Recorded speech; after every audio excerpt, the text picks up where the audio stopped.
यदि किसी वाक्य के अंदर आपने सब्जेक्ट जो है आपका कोई नाउन है या कोई प्रोनाउन है और उसके बाद में कोई नाउन इन अपोजिशन कार्य कर रहा है, तो आप वहाँ वर्ब जो है उस नाउन या प्रोनाउन जो अपोजिशन में नाउन या प्रोनाउन है उससे पहले का जो नाउन या प्रोनाउन आपने लगा रखा है उसी के अकॉर्डिंग आप वहाँ वर्ब का प्रयोग करेंगे। आपका जो नियम है वो एज इट इज़ है, यानी यहाँ जो वर्ब आएगी वो वर्ब जो है वो इसके अकॉर्डिंग आएगी, वो इसके अकॉर्डिंग आएगी। ठीक है, आपकी बात। Note a good boy, a good boy. I Suraj, मैंने यहाँ खाली जगह छोड़ दी, नॉट ए गुड बॉय। अब देखिए रूल हमारा ये कहता है कि यदि किसी वाक्य का सब्जेक्ट जो है वो नाउन या प्रोनाउन है, यदि किसी वाक्य का सब्जेक्ट जो है वो नाउन या प्रोनाउन है और उसके साथ में कोई नाउन इन अपोजिशन कार्य कर रहा हो, तो वर्ब जो है वो आप किसके अकॉर्डिंग लगाएंगे? नाउन इन अपोजिशन से पहले प्रयुक्त होने वाले नाउन या प्रोनाउन के अकॉर्डिंग लगाएंगे। तो यहाँ आई सूरज, ये यहाँ नाउन है, ये यहाँ प्रोनाउन है। ये नाउन जो है वो इस नाउन के ऑपोजिट काम कर रहा है, इसके ऑपोजिशन में काम कर रहा है, इस प्रोनाउन के ऑपोजिशन में काम कर रहा है। अब देखिए यहाँ वर्ब हम किस प्रकार की यूज़ करें, अब यहाँ वर्ब हम किस प्रकार की यूज़ करें। तो ध्यान देने वाली बात यह है कि हमारा रूल नंबर 1 कहता है कि आप जो वर्ब है वो इसके अकॉर्डिंग यूज़ करेंगे, और जब इसके अकॉर्डिंग अपने वर्ब यूज़ करेंगे तो हम यहाँ क्या लगाएंगे? एम। यहाँ क्या लगाएंगे? Am. I Suraj am not a good boy, I Suraj am not a good boy. तो जो एम था वो इस सूरज के अकॉर्डिंग ना आकर, क्योंकि अगर सूरज के अकॉर्डिंग आता तो यहाँ आता इज, यहाँ सूरज के अकॉर्डिंग अगर वर्ब हम लेते तो यहाँ आता इज, क्योंकि ये एक नाउन है और इस नाउन के अकॉर्डिंग, और सिंगुलर नाउन है तो इस नाउन के सिंगुलर के अकॉर्डिंग यहाँ वर्ब जो आती वो क्या आती? इज आती। परंतु हमने यहाँ आई के अकॉर्डिंग लगाना है, इसलिए क्या लगाया हमने यहाँ? एम का प्रयोग किया। अगर किसी वाक्य में मेजॉरिटी शब्द सब्जेक्ट के रूप में आता है तो आप जो वर्ब है वो प्लूरल लगा सकते हैं। देखिए मेरे दोस्तों, हम मेजॉरिटी की बात कर रहे हैं। मेजॉरिटी शब्द यदि किसी वाक्य के सब्जेक्ट के रूप में आता है तो उसने 2 बातें कही कि आप वर्ब का प्रयोग कैसे कर सकते हैं? सिंगुलर कर सकते हैं। आप वर्ब का प्रयोग कैसे कर सकते हैं? प्लूरल का प्रयोग कर सकते हैं। मेजॉरिटी शब्द आ गया सब्जेक्ट के रूप में, आप वर्ब सिंगुलर लगा दें, आप वर्ब प्लूरल लगा लें, दोनों ही कंडीशन में आपका जो सेंटेंस है वो सही माना जाएगा, आपका सेंटेंस जो है वो सही होगा। यानी यदि किसी सब्जेक्ट का वाक्य का सब्जेक्ट जो है वो मेजॉरिटी है तो वर्ब आप सिंगुलर लगा सकते हैं, वर्ब आप प्लूरल लगा सकते हैं। समझ में आया? नियम समझ में आया होगा। देखें बात को एक एग्जाम्पल के द्वारा देखते हैं, और एग्जाम्पल हमारा ये कहता है मेजॉरिटी। एग्जाम्पल हमारा ये कहता है मेजॉरिटी आपने किसी वाक्य के सब्जेक्ट के रूप में ले लिया। हम एक वर्ब लगाए यहाँ इज, एक वर्ब लगाए हम यहाँ आर, अगेंस्ट यू। हमने सेंटेंस लिखा majority is are against you. Majority शब्द आपके वाक्य में आया हुआ है, या कई बार मेजॉरिटी नहीं आता, कई बार अपने वाक्य में क्या आ जाता है? माइनॉरिटी। आपके वाक्य में मेजॉरिटी शब्द आ गया, आपके वाक्य में माइनॉरिटी शब्द आ गया, और इससे पहले यदि उसने ए या दी का प्रयोग कर दिया, इससे पहले उसने किसका प्रयोग कर दिया? ए या दी का प्रयोग कर दिया, और उसके साथ में उसने ऑफ का प्रयोग कर दिया, उसके साथ में किसका प्रयोग कर दिया? ऑफ का प्रयोग कर दिया। वो आपको कह रहा था कि हम अभी जो रूल पढ़ गए हैं वहाँ केवल हमने मेजॉरिटी की बात की, वहाँ हमने केवल किसकी बात की? मेजॉरिटी की बात की। परंतु यहाँ वो कहता है कि यदि मेजॉरिटी के साथ में वो ऑफ का प्रयोग कर दे, मेजॉरिटी के साथ में किसका प्रयोग कर दे? वो ऑफ का प्रयोग कर दे, या वो कहीं माइनॉरिटी के अंदर किसका प्रयोग कर दे? ऑफ का प्रयोग कर दे, तब आप क्या करेंगे? तब आप क्या करेंगे? अब देखिए, जब वो आपको मेजॉरिटी ऑफ देगा या माइनॉरिटी ऑफ देगा, केवल हम मेजॉरिटी की बात कर रहे थे पहले, उसके साथ में उसने किसी प्रकार की कंडीशन और नहीं दी थी, उसके साथ में उसने किसी भी प्रकार की कंडीशन नहीं दी थी। परंतु यहाँ वो कंडीशन देता है कि यदि वो आपको क्या देगा, मेजॉरिटी ऑफ शब्द देगा या माइनॉरिटी ऑफ शब्द आपको देगा वाक्य के अंदर, यदि वो सब्जेक्ट के रूप में या कहीं वाक्य में आपको मेजॉरिटी ऑफ शब्द या माइनॉरिटी ऑफ शब्द मिलता है, तो उससे पहले उसके बाद में वो आपको प्लूरल नाउन देगा। उसके बाद में वो आपको प्लूरल नाउन देगा। बात किसकी कर रहे हैं, मेजॉरिटी ऑफ की बात करते हैं, माइनॉरिटी ऑफ की बात करते हैं। जब ये ऐसे शब्द किसी वाक्य में आते हैं तो अब तक हम बात कर रहे थे केवल इसकी अकेला आ जाए, परंतु उसके साथ में वो क्या दे दे, ऑफ दे दे। इसके साथ में क्या दे दे, ऑफ दे दे। तब आप क्या करेंगे, तो एक शर्त और देता है वो, साथ में 2 नंबर शर्त देता है वो, कि उसके साथ में वो हमेशा क्या देगा, आपको प्लूरल नाउन भी साथ में देगा। आपको वो प्लूरल नाउन भी साथ में देगा, प्लूरल नाउन भी साथ में देगा। अब जब वो आपको प्लूरल नाउन साथ में देगा तो इसके साथ में आप जो है वर्ब कैसे यूज़ करेंगे, आप प्लूरल वर्ब यूज़ करेंगे। तब हमें एक चीज़ ध्यान रखनी है कि वर्ब जो है वो कैसे यूज़ करेंगे, प्लूरल यूज़ करेंगे। अब तक हम the majority of people were in the ground to see PM. देखिए, अब उसने कहा था कि अगर किसी वाक्य में मेजॉरिटी शब्द आ जाए, यदि किसी वाक्य में मेजॉरिटी शब्द सब्जेक्ट के रूप में आ रहा हो और वो किसी वाक्य का सब्जेक्ट हो रहा हो, तो उसके साथ में आप वर्ब कैसी लगाएंगे, सिंगुलर या प्लूरल कैसी भी लगा सकते हैं। परंतु कहता है कि यदि मेजॉरिटी के साथ में वो क्या लगा दे, ऑफ लगा दे, तो उसके साथ में एक प्लूरल नाउन भी देगा। तो ये आपका प्लूरल नाउन शर्त नंबर 2 थी, ये शर्त नंबर 1 थी। और उसके साथ में वो कह रहा था कि वर्ब जो लगाएंगे वो आप कैसी लगाएंगे, प्लूरल वर्ब लगाएंगे। तो ये नंबर आपकी 3 शर्त, ये क्या आ गया, नंबर 3 शर्त, वर्ब का यूज़ हमने यहाँ किया। तो ये थी हमारी 3 नंबर शर्त, जो ये कहती है कि आप वर्ब प्लूरल लगाएंगे जब आप मेजॉरिटी शब्द के साथ में ऑफ रखेंगे। तो वर्ब का सब्जेक्ट के साथ में एग्रीमेंट हुआ, और वो एग्रीमेंट ये हुआ कि यदि आप इस रूप में आते हैं, मेजॉरिटी ऑफ के रूप में आते हैं, तो और उसके साथ में यदि आप प्लूरल कोई नाउन लेते हैं, तो मैं जो है वो हमेशा कैसी आऊँगी, प्लूरल आऊँगी। A minority of people were present to listen Mister Ashok Gehlot. हम ये कहते हैं कि ए माइनॉरिटी, उसने ये कहा, हम केवल आप आगे के सेंटेंस को भूल जाएं, हम केवल इस पर बात करते हैं। ए माइनॉरिटी ऑफ पीपल, उसने कहा माइनॉरिटी शब्द आ जाए और उसके साथ में ऑफ जुड़ा हुआ हो तो प्लूरल नाउन साथ में आएगा, और जब प्लूरल नाउन साथ में आएगा तो उसमें वर्ब भी कैसी आएगी, प्लूरल वर्ब आएगी। आप इसको आगे ना जाएं, आप केवल यहाँ तक इसको गौर रखें। हमें वाक्य के अंदर ये चीज़ देखनी है कि आपका सब्जेक्ट कैसा है, आपकी वर्ब कैसी है। आपसे वो ये नहीं पूछेगा कि यहाँ गलती किस प्रकार की है, आपसे वो ये पूछेगा कि इसके सब्जेक्ट में गलती है, इसके सब्जेक्ट में गलती है या इसके वर्ब में गलती है, कहाँ गलती है। तो इस वाक्य में देखिए, माइनॉरिटी शब्द आ जाए, उसके साथ में ऑफ का जब प्रयोग करेंगे तो प्लूरल कोई नाउन आएगा, और जब प्लूरल नाउन इसके साथ में आएगा तो वर्ब जो है वो कैसी आएगी, प्लूरल आएगी। यहाँ वर्ब हमने कैसी लगाई है, प्लूरल वर्ब लगाई हुई है।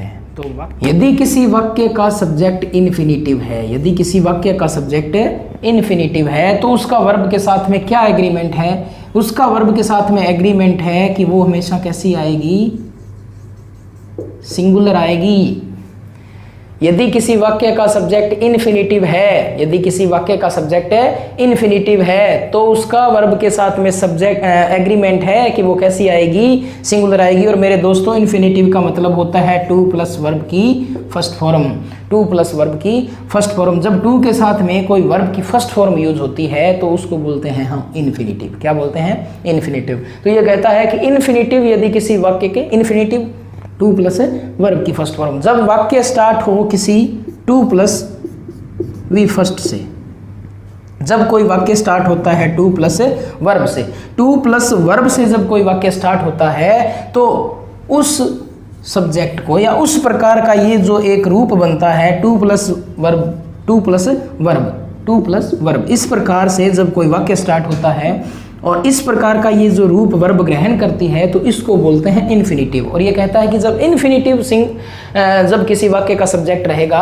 तो वो इन्फिनिटिव जो है वो ये एग्रीमेंट करता है वर्ब के साथ में कि जब मैं इस रूप में किसी वाक्य के सब्जेक्ट के रूप में आऊँगा तो आप जो है वो हमेशा कैसी आएंगी, सिंगुलर आएंगी या वर्ब जो है, तो इसे हम क्या कहेंगे, इन्फिनिटिव। और ये कहता है कि जब ये 2 प्लस वॉक यदि किसी वाक्य के सब्जेक्ट के रूप में आएगा तो इसके साथ में जो वर्ब यूज होगी वो हमेशा कैसी यूज होगी, सिंगुलर यूज होगी।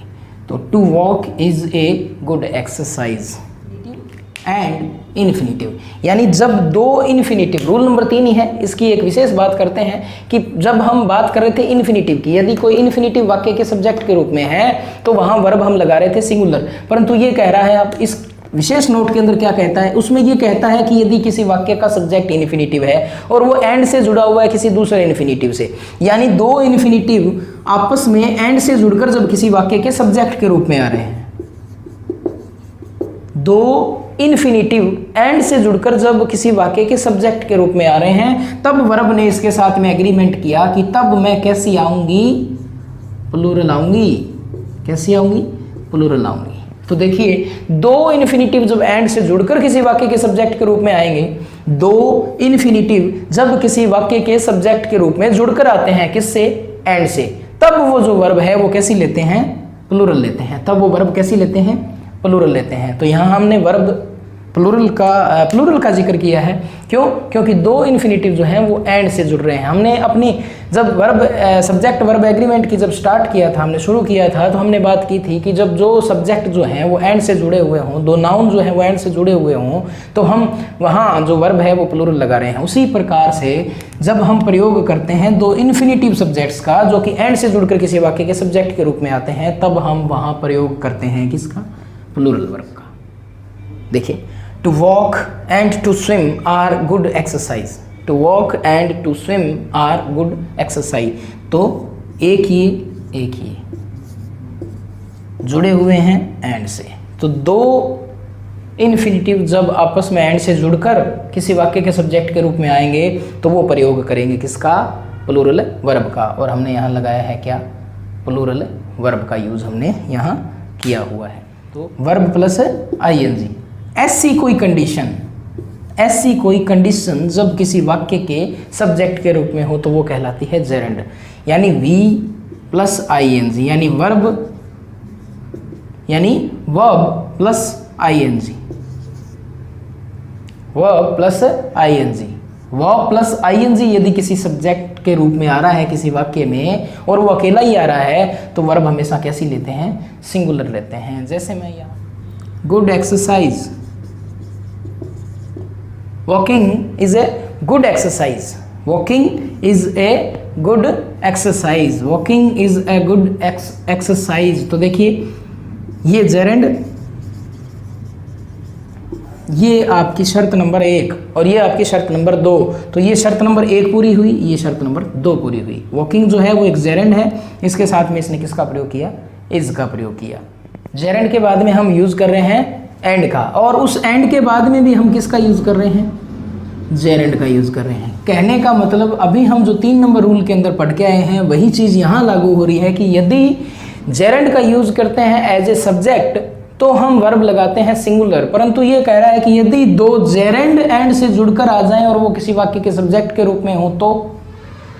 बात कर रहे थे जेरेंड की, और जेरेंड ये कह रहा था कि यदि वो जेरेंड सब्जेक्ट के रूप में आ रहा है तो वर्ब लगाएंगे सिंगुलर, परंतु अगर वो ये बात कहे कि जेरेंड दोनों अगर एंड से जुड़कर किसी वाक्य के सब्जेक्ट के रूप में आ जाएं, या ये दो जेरेंड हमने एंड से जोड़ दिए और ये यदि किसी वाक्य के सब्जेक्ट के रूप में आ जाएं, तो वर्ब का सब्जेक्ट के साथ में क्या एग्रीमेंट है? तो वो एग्रीमेंट है कि ये वर्ब जो है वो कैसी यूज होगी? प्लूरल यूज होगी। तो वर्ब कैसी यूज होगी? प्लूरल होगी। दो जेरेंड जब किसी वाक्य के सब्जेक्ट के रूप में एंड से जुड़कर आ जाएं तो वर्ब कैसी लगाएंगे? प्लूरल लगाएंगे। जैसे हम ये, यदि किसी वाक्य के दो सिंगुलर सब्जेक्ट हैं, यदि किसी वाक्य के दो सिंगुलर सब्जेक्ट हैं और वो जुड़े हुए हैं एज वेल एज से, यदि किसी वाक्य के दो सिंगुलर सब्जेक्ट हैं और वो जुड़े हुए हैं एज वेल एज से, तो आप वर्ब जो है वो कैसे यूज करेंगे? किसी वाक्य के दो सिंगुलर सब्जेक्ट हैं और वो जुड़े हुए हैं किससे? एज वेल एज से। तब आप जो वर्ब है या तब जो वर्ब है वो सब्जेक्ट के साथ में कैसे एग्री होगी? वो ऐसे एग्री होगी कि तब वो कैसी आएगी? सिंगुलर आएगी। यदि दो singular subject as well as से जुड़े हुए हैं तो वो सिंगुलर वर्ब लेते हैं, तो वो सिंगुलर वर्ब लेते हैं। जैसे राम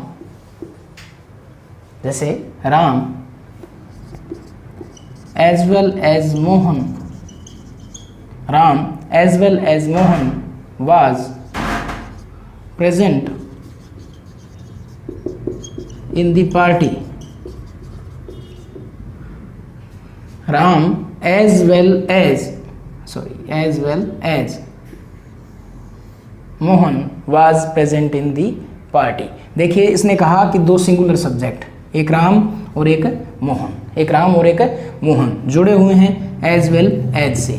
आपने इनको जोड़ दिया एज वेल एज से, राम और मोहन, राम और मोहन, ये राम ये मोहन, आपने कहा दो सिंगुलर सब्जेक्ट होने चाहिए, ये हमारे दो सिंगुलर सब्जेक्ट हैं, उसने उसको जोड़ दिया किससे, एज वेल एज से। तो उसने कहा कि इस प्रकार की जब कंडीशन होगी, एज वेल एज से दो सिंगुलर सब्जेक्ट अगर जुड़े होते हैं, singular subject as well as से जुड़े होते हैं, सिंगुलर सब्जेक्ट, दो singular subject as well as से जुड़े हुए हों, तो वो दोनों सिंगुलर सब्जेक्ट जो हैं वो वर्ब कैसी लेंगे, सिंगुलर लेंगे, वर्ब कैसी लेंगे, सिंगुलर लेंगे। हमने बात रूल नंबर 6 की चल रही है, और 6 नंबर जो रूल है वो ये कहता है कि दो अलग अलग नंबर या पर्सन के सब्जेक्ट यदि एज वेल एज से जुड़े हुए हों, हमने अभी ये की कि दो सिंगुलर, अभी हमने पीछे वाले रूल में हमने बात की कि दो सिंगुलर नाउन हैं या दो सिंगुलर सब्जेक्ट जो हैं वो अगर किसी वाक्य के सब्जेक्ट के रूप में आए हुए हैं और वो जुड़े हुए हैं किससे, एज वेल एज से जुड़े हुए हैं, तो उस वाक्य में जो वर्ब है वो सिंगुलर लगती है। परंतु अब ये कहता है कि दो अलग अलग नंबर या पर्सन, या तो वो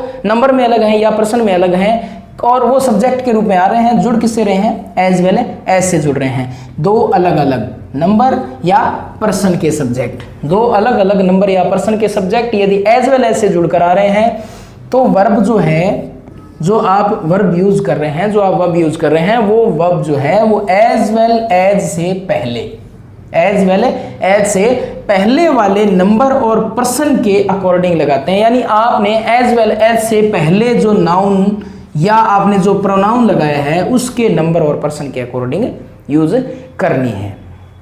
बात समझ रहे होंगे आप, बात को आपके ने समझा होगा, आपने गौर किया होगा कि दो अलग अलग नंबर या पर्सन के सब्जेक्ट यदि एज वेल एज से जुड़े हुए हों, तो वर्ब जो है वो एज वेल एज से पहले वाले नाउन या प्रोनाउन के नंबर और पर्सन के अकॉर्डिंग यूज करते हैं, के अकॉर्डिंग यूज करते हैं। हम देखें इस बात को। Of my friend, my parents as well as I, my parents as well as I were present in the ring ceremony of my friend। अब इस बात को, आप आगे का सेंटेंस भूल जाएं, आप यहाँ तक इस आगे के सेंटेंस को भूल जाएं, हमें केवल सब्जेक्ट और वर्ब के एग्रीमेंट की बात करनी है, तो हम ज़्यादा यहाँ अपना जो ध्यान है वो ज़्यादा यहाँ ध्यान देंगे, कॉन्सेंट्रेट जो है आप यहाँ रखें। इसको देखें आप, my parents as well as I, ये एज वेल एज आई है, सॉरी एज वेल एज है, ये आपका यहाँ इस वाक्य का सब्जेक्ट जो है वो यहाँ माय पेरेंट्स है, इधर ये सब्जेक्ट है, यानी एक ये सब्जेक्ट है, एक ये सब्जेक्ट है, ये कोई प्रोनाउन है, ये कोई नाउन है, सॉरी ये कोई प्रोनाउन है, ये कोई नाउन है, जो आपस में जुड़े हुए हैं किससे, एज वेल एज से। तो उसने ये कहा कि कोई नंबर या कोई पर्सन, अलग अलग प्रकार के हैं, दोनों का टाइप आपको पता है, अलग अलग टाइप होंगे दोनों को, उस टाइम आपको पता नहीं है, यहाँ आपको पता है कि इसके टाइप जो है अलग अलग है, ये कोई अलग चीज़ है, ये कोई अलग चीज़ है, दोनों सिंगुलर नहीं है, दोनों सिंगुलर नहीं है, या अगर दोनों सिंगुलर हैं तो भी अलग अलग प्रकार के हैं। तो ये नाउन है, ये प्रोनाउन है, और जुड़े हुए हैं किससे, एज वेल एज से। तो ये कहता है कि अगर ऐसी कंडीशन हो तो एज वेल एज से पहले वाला जो सब्जेक्ट है आपका, या आपका नाउन या प्रोनाउन जो भी है, उसके नंबर या पर्सन के अकॉर्डिंग ही आपको किसका यूज करना है, वर्ब का यूज करना है। तो यहाँ लिखा हुआ है माई पेरेंट्स, और माई पेरेंट्स शब्द के अंदर ये जो पेरेंट्स है ये प्लूरल है, ये कैसा है, प्लूरल है, और ये जब प्लूरल है तो आप जो यहाँ वर्ब लगा रहे हैं वो इसके अकॉर्डिंग लगा रहे हैं, और इसके अकॉर्डिंग जब वर्ब यूज कर रहे हैं तो आप यहाँ किसका यूज कर रहे हैं, वर्ब का यूज कर रहे हैं। तो उसने कहा नाइदर नॉर, आइदर और, नॉट ओनली बट आल्सो, ऐसे शब्दों से जब किसी वाक्य के सब्जेक्ट जुड़े होते हैं, नाइदर नॉर, आइदर और, not only but also say, ऐसे शब्दों से अगर किसी वाक्य के सब्जेक्ट जुड़े हुए होते हैं, तो अब आप वहाँ वर्ब का प्रयोग कैसे करेंगे। तो ये कहता है कि वहाँ जो वर्ब है वो अपने पास वाले सब्जेक्ट से प्रभावित होती है, वो अपने पास वाले सब्जेक्ट से प्रभावित होती है। जैसे either I or they have made this mistake, either I or they have made this mistake, यानी आइदर आई, ये आई ये दे, ये दोनों आपके वाक्य के सब्जेक्ट हैं। आपने इनको आइदर या और से जोड़ रखा है और यहाँ आपने किसी वर्ब का प्रयोग किया है। अब ये जो वर्ब है वो एग्री होगी किसके साथ में, अपने पास वाले सब्जेक्ट के साथ में, और ये पास वाले सब्जेक्ट से जब प्रभावित होगी, एग्री होगी, तो ये यहाँ था दे, और दे जो होता है वो अपने साथ में रखता है प्लूरल वर्ब, और प्लूरल वर्ब रखने की वजह से उसने यहाँ अपने साथ में क्या लिया, हैव लिया। तो रूल नंबर 7, और रूल नंबर 7 ये कहता है कि नाइदर नॉर आइदर और not only but also say जब कोई सब्जेक्ट जुड़े हुए होते हैं तो वहाँ वर्ब जो होती है वो अपने पास वाले सब्जेक्ट से प्रभावित या एग्री होती है। जब हम किसी वाक्य में सब्जेक्ट लिखा हुआ हो और सब्जेक्ट के बाद में यदि आपके साथ में विद आ जाता है, टुगेदर विद आ जाता है, लाइक आ जाता है, अनलाइक आए, रादर देन आ जाए, एंड नॉट आ जाए, हेडेड बाय आ जाए, गाइडेड बाय आ जाए, रन बाय आ जाए, यानी ऐसे शब्द आ जाए। एक और बात कर लेते हैं हमें, डोमिनेटेड बाय शब्द आ जाए, तो ऐसे शब्द जो होंगे इनके बाद में हम वर्ब किस प्रकार की यूज करेंगे, ऐसे शब्द आ जाएं तो इनके बाद में हम वर्ब कैसे यूज करेंगे। तो ये रूल हमारा कहता है कि ऐसे शब्द आने के बाद में हम वर्ब जो है वो सब्जेक्ट के अकॉर्डिंग लगाएंगे, हम सब्जेक्ट के अकॉर्डिंग हमारी वर्ब का यूज करेंगे। यानी इसमें जो प्लस वर्ब हम यूज करेंगे वो वर्ब कैसे यूज करेंगे, वो वर्ब यूज करेंगे हम सब्जेक्ट के अकॉर्डिंग। वो सब्जेक्ट हमारा यदि कैसा है, प्लूरल है, वो सब्जेक्ट हमारा प्लूरल है। यदि विद के बाद में, टुगेदर से पहले, लाइक से पहले, अनलाइक से पहले, यानी किसी प्रकार का आपका सब्जेक्ट आया हुआ है और उस सब्जेक्ट को देखना है कि सब्जेक्ट यदि प्लूरल है तो आपकी वर्ब भी कैसी होगी, प्लूरल होगी। आपकी वर्ब भी कैसी होगी, प्लूरल होगी। यदि सब्जेक्ट आपका सिंगुलर है तो आपकी वर्ब भी कैसी होगी, सिंगुलर होगी।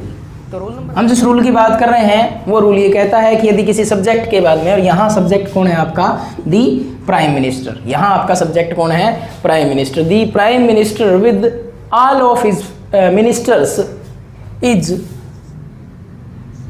Is sitting in A car, is sitting in a car. The prime minister with all of his ministers is sitting in a car. अब देखिए आपने यहाँ मिनिस्टर शब्द का प्रयोग देखा, ये आपका सब्जेक्ट है, ये आपका सब्जेक्ट है। अब इस सब्जेक्ट के साथ में आपने एक शब्द जुड़ा हुआ है यहाँ विद, आपने एक शब्द जुड़ा हुआ है विद। अब उसने कहा कि विद के साथ में सब्जेक्ट जब प्रयोग किया जाता है तो आप विद से पहले जो सब्जेक्ट लिखेंगे उस सब्जेक्ट के अकॉर्डिंग ही आपकी वर्ब लगाएंगे। विद के बाद में यहाँ ऑल ऑफ हिज मिनिस्टर दिया हुआ है। अब इस वाक्य का सब्जेक्ट जो है ये नया होकर और इसके अकॉर्डिंग ये वर्ब नया लेकर, यानी वर्ब जो है वो इनके अकॉर्डिंग नहीं आएगी, वर्ब जो आएगी इस सब्जेक्ट के अकॉर्डिंग आएगी। और विद से पहले जो यहाँ आपने नाउन सब्जेक्ट लगा रखा है वो सब्जेक्ट जो सिंगुलर है, और इस सिंगुलर की वजह से यहाँ आपने वर्ब कैसी लगाई, सिंगुलर लगाई। किसी सिंगुलर नाउन के बाद में प्रीपोजिशन आए और उस प्रीपोजिशन के बाद में उसी सिंगुलर नाउन का रिपीटिशन आ रहा है, उसी सिंगुलर नाउन का रिपीटिशन आ रहा है, यानी ये सिंगुलर नाउन था और इस सिंगुलर नाउन के बाद में प्रीपोजिशन आ रहा है और प्रीपोजिशन के बाद में क्या आ रहा है, उसी सिंगुलर नाउन का रिपीटिशन आ रहा है। तो आप जो वर्ब लगाएंगे, आप जो वर्ब यूज करेंगे वहां, वो वर्ब कैसी होगी, वो वर्ब होगी सिंगुलर। तो वो वर्ब कैसी होगी, सिंगुलर होगी। यदि किसी वाक्य के अंदर कोई सिंगुलर नाउन आ रहा है, सिंगुलर नाउन के बाद में कोई प्रीपोजिशन आ रहा है और उस प्रीपोजिशन के बाद में उसी सिंगुलर नाउन का यदि रिपीटिशन आ रहा है, यानी वही सिंगुलर नाउन जो है आपने जो वाक्य के स्टार्ट में प्रयोग किया है वही यदि आपका वहां रिपीट होकर आ रहा है तो आप जो वर्ब है वो कैसी लगाएंगे, सिंगुलर लगाएंगे। कैसी लगाएंगे, सिंगुलर लगाएंगे। Day after day. अब देखते रहिए, हम यहाँ लिख रहे हैं डे जो कि एक सिंगुलर नाउन है, जो कि एक सिंगुलर नाउन है। यहाँ हम आफ्टर का प्रयोग कर रहे हैं और उसके बाद में लिख रहे हैं हम डे। तो पहली शर्त तो हमारी थी कि कोई सिंगुलर नाउन आना चाहिए, तो ये आपकी शर्त नंबर 1, ये आपकी शर्त नंबर 1 जो ये कहती है कि कोई सिंगुलर नाउन आना चाहिए। अब शर्त नंबर 2 कि कोई प्रीपोजिशन आनी चाहिए, ये आपकी प्रीपोजिशन, ये आपकी प्रीपोजिशन शर्त नंबर 2। उसके बाद में वो कहता है कि आपका एक सिंगुलर नाउन वापस रिपीट होकर वही सिंगुलर नाउन आना चाहिए। आपने लिखा यहाँ डे, जो कि इसी सिंगुलर नाउन का रिपीटिशन रूप है, रिपीट होकर वो दोबारा से आ रहा है, तो ये शर्त नंबर आपकी 3। अब ये कहता है कि वर्ब जो है वो आप कैसी लगाएंगे, अगर ऐसी कंडीशन है तो वर्ब जो है वो कैसी लगेगी, वर्ब लगेगी सिंगुलर। कैसी लगेगी, सिंगुलर। और जब ये लगेगी तो यहाँ जाहिर सी बात है कि हम लगाएंगे क्या, वर्ब सिंगुलर। अगर इसी वाक्य के अंदर हम अगर यहाँ वर्ब देना चाहें तो मैं इस वाक्य को यूँ पूरा करता हूँ, day after day has passed, day after day has passed, दिनों के बाद दिन गुजरते गए, day after day, day after day. तो ये था आपका आफ्टर, जो कि एक प्रीपोजिशन है, जो कि एक प्रीपोजिशन है, शर्त नंबर 2।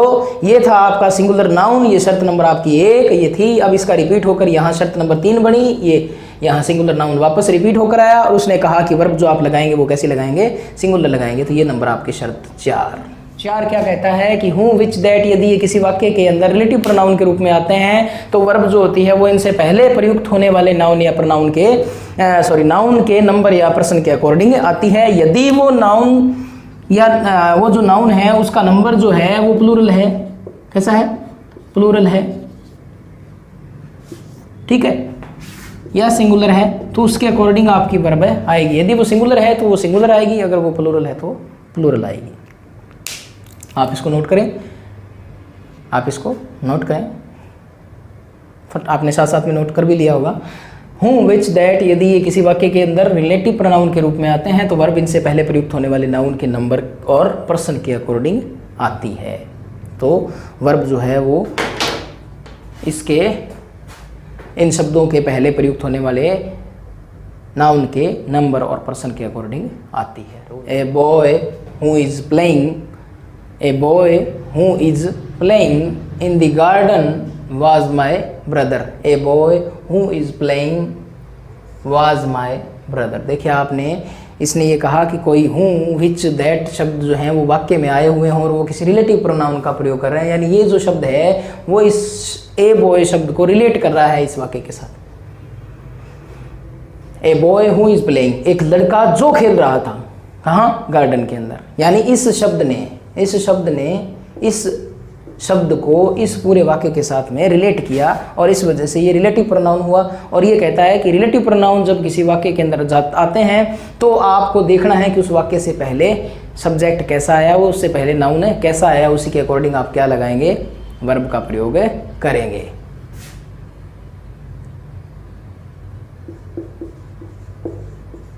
द बॉयज हूँ playing in the garden, ठीक है, इसको एक बार इतना लिखते हैं, the boys who playing in the garden। अब देखिए इस वाक्य में हमने क्या किया और इस वाक्य में हम क्या करेंगे। यहाँ हूँ का प्रयोग किया गया है और हूँ का प्रयोग किया गया है दी बॉयज़ के लिए, यानी ये जो शब्द है ये इन बॉयज़ शब्द को इस वाक्य के साथ में रिलेट करेगा। दी बॉयज़ हूँ, लड़के जो, ठीक है, इस वाक्य को रिलेट करेंगे तो ये वाक्य हुआ रिलेटिव प्रोनाउन, और रिलेटिव प्रोनाउन हुआ तो इस रिलेटिव प्रोनाउन के पहले जो नाउन आया उस नाउन के अकॉर्डिंग ही आपको यहाँ वर्ब यूज़ करनी है।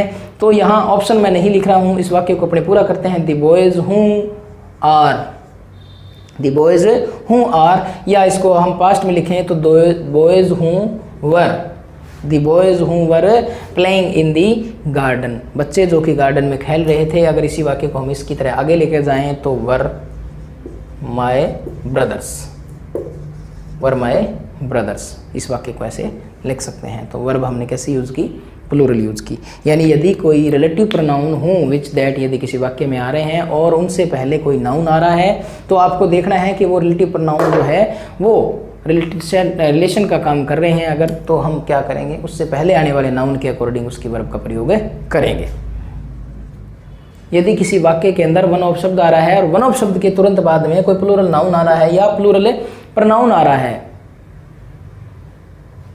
वन ऑफ शब्द है उसके बाद में शर्त क्या है, प्लूरल नाउन आता है, तो दोस्तों देखिए वर्ब जो होती है वो कैसी लगती है, सिंगुलर लगती है।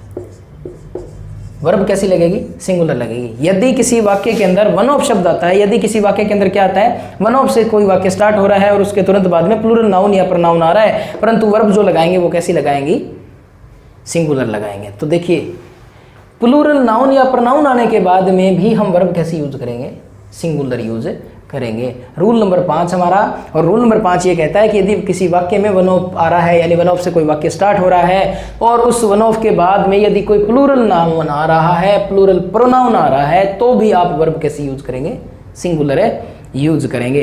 तो रूल नंबर 5, और रूल नंबर 5 को सिद्ध करता है हमारा ये एग्जाम्पल जो कि अभी हमें लिखने जा रहे हैं। रूल नंबर 5 हमारा है वन ऑफ के बाद में क्या आ जाए, कोई प्लूरल नाउन या क्या आ जाए, प्रोनाउन आ जाए, तो उसमें हम वर्ब जो है वो कैसे यूज करेंगे, सिंगुलर करेंगे। और इसी जो रूल हमारा 5 है उसको हम सिद्ध करने के लिए एक वाक्य लिखते हैं, उस रूल को हम प्रमाणित करेंगे इस वाक्य के द्वारा कि वास्तव में ऐसी कंडीशन होती है या नहीं। और उसको जब प्रमाणित करेंगे या उसको जब अपने सिद्ध करेंगे तो हमारे पास में एक एग्जाम्पल है, बहुत ही बढ़िया एग्जाम्पल है, वो देखिए आपकी किस प्रकार से वो वर्ब जो है वो सिंगुलर आती है वन ऑफ के बाद में भी, जबकि उसके साथ में जुड़ा हुआ है कोई प्लूरल नाउन या pronoun.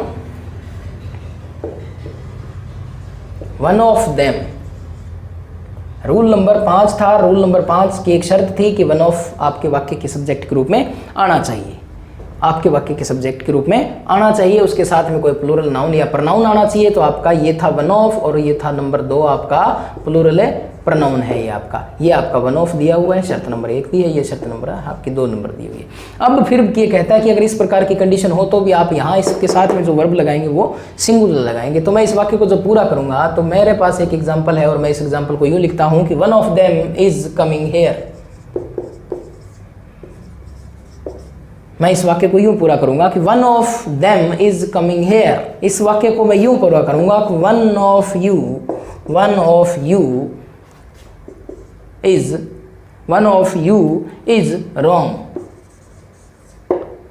One of them is coming here. हालांकि यहाँ हमने देम लिखा परंतु हमने यहाँ वर्ब कैसी लगाई, सिंगुलर लगाई। तो ये हमारा रूल है कि वन ऑफ आ जाए उसके साथ में प्लूरल नाउन आ जाए, फिर भी हम वर्ब कैसे यूज करेंगे, सिंगुलर यूज करेंगे। फिर भी हम वर्ब कैसे यूज करेंगे, सिंगुलर यूज करेंगे।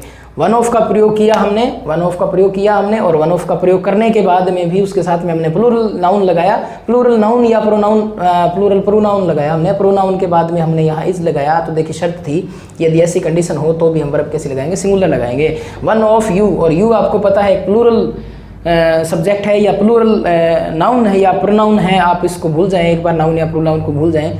फिर भी आप ये मानते हैं कि यू जो है वो कैसा है, प्लूरल है, और प्लूरल के साथ में हमें वर्ब लगानी चाहिए प्लूरल, परंतु हमारा नियम ये है कि वन ऑफ आ जाए उसके साथ में प्लूरल नाउन आ जाए कोई, तो भी आप वर्ब कैसे लगाएंगे, सिंगुलर लगाएंगे। तो हमने यहाँ किसका प्रयोग किया, इज का प्रयोग किया। तो वन ऑफ किसी वाक्य में सेंटेंस में आ रहा है और उसके बाद में कोई प्लूरल नाउन आ रहा है, उसके बाद में रिलेटिव प्रोनाउन आ रहा है, हूँ, विच, दैट, ये शब्द आ रहे हैं, तो आपको वर्ब जो है वो उस प्लूरल नाउन के अकॉर्डिंग लगानी है। और प्लूरल नाउन जो वहाँ है तो वो प्लूरल नाउन जब प्लूरल है तो जाहिर सी बात है कि वर्ब भी कैसी आएगी, प्लूरल आएगी। इसके अकॉर्डिंग आप वर्ब का यूज करेंगे, इसके अकॉर्डिंग आप वर्ब का प्रयोग करेंगे। जैसे इस रूल को अगर हम एक एग्जाम्पल के द्वारा समझें या इस रूल को हम सिद्ध करने की बात करें, देखिए हम मैथ्स पढ़ते हैं, तो मैथ्स के अंदर जब हमें सूत्र लिखवाया जाता है तो उस सूत्र को हम किसी सवाल के द्वारा या किसी एग्जाम्पल के द्वारा सिद्ध करते हैं, और लास्ट में ये लिखा जाता है इति सिद्धम। क्या लिखा जाता है, इति सिद्धम। तो देखिए इस चीज को भी हम क्यों ना सिद्ध करें कि उसने ये रूल दिया हमें, तो one of plural noun, relative pronoun, who, which, that, verb are, P के पहले प्रयुक्त नाउन अकॉर्डिंग आई। ठीक है, इस बात को समझें। इस बात को जब समझते हैं अपने तो हम इस बात को यूँ लिखते हैं कि वन ऑफ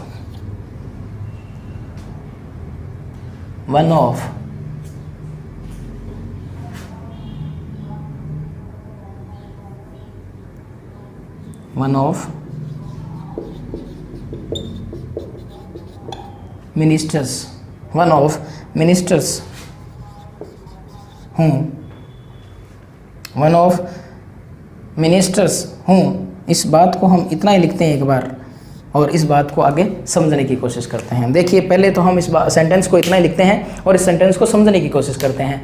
समझने की जब कोशिश करते हैं तो उसमें ये कहा कि किसी वाक्य में आना चाहिए वन ऑफ, किसी वाक्य में क्या आना चाहिए, वन ऑफ आना चाहिए। वन ऑफ के बाद में क्या आना चाहिए, कोई प्लूरल नाउन आना चाहिए। प्लूरल नाउन के बाद में क्या आना चाहिए, कोई रिलेटिव प्रोनाउन आना चाहिए। उसके बाद में हम बात करेंगे इसकी, वर्ब के बाद में वर्ब की बात करेंगे बाद में, और वर्ब की जब बात करेंगे तो वो कहता है कि इसके अकॉर्डिंग फिर वर्ब आएगी। इससे पहले जो आपने प्लूरल नाउन लगाया है उसके अकॉर्डिंग आपको वर्ब भी कैसी लगानी है, प्लूरल लगानी है। तो उसने शर्त कही हमें वन ऑफ आनी चाहिए, हमारा वन ऑफ आ रहा है। उसके बाद में उसने कहा प्लूरल नाउन आना चाहिए, हमारा प्लूरल नाउन आना है कोई। उसके बाद में उसने कहा रिलेटिव प्रोनाउन आना चाहिए, हमारा रिलेटिव प्रोनाउन आ रहा है। ऐसा करने के बाद में भी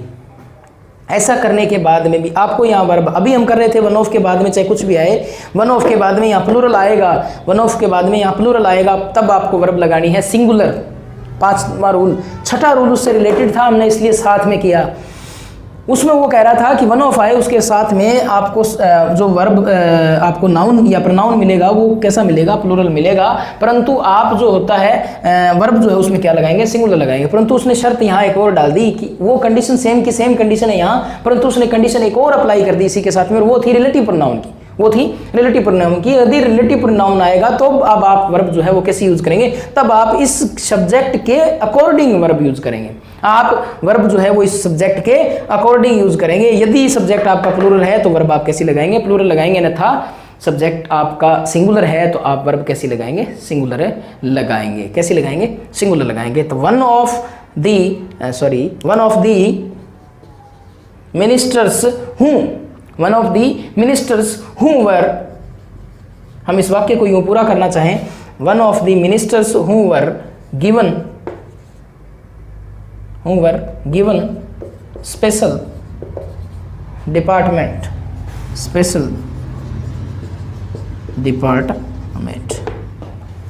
वाक्य को देखें, one of the ministers who were given special department.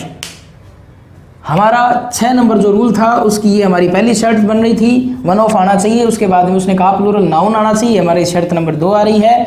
ठीक है, हमारा 2 नंबर जो रूल है या 2 नंबर शर्त जो है वो भी पूरी हो रही है। उसके बाद में इसने 3 नंबर शर्त कही, वो शर्त भी हमारी पूरी हो रही है, और उसी के साथ में उसने कहा कि वर्ब जो लगेगी वो इस अकॉर्डिंग लगेगी। तो ये जब हमारा प्लूरल है तो हमारी वर्ब भी कैसी लगेगी, प्लूरल लगेगी। हमने यहाँ वर्ब का प्रयोग किया और वर्ब जो है वो प्लूरल होती है। तो ये जो था वाक्य हमारा इस नियम को बिल्कुल सिद्ध करता है कि अगर ऐसी कंडीशन होगी तो आपको वर्ब कैसी यूज करनी है, प्लूरल यूज करनी है।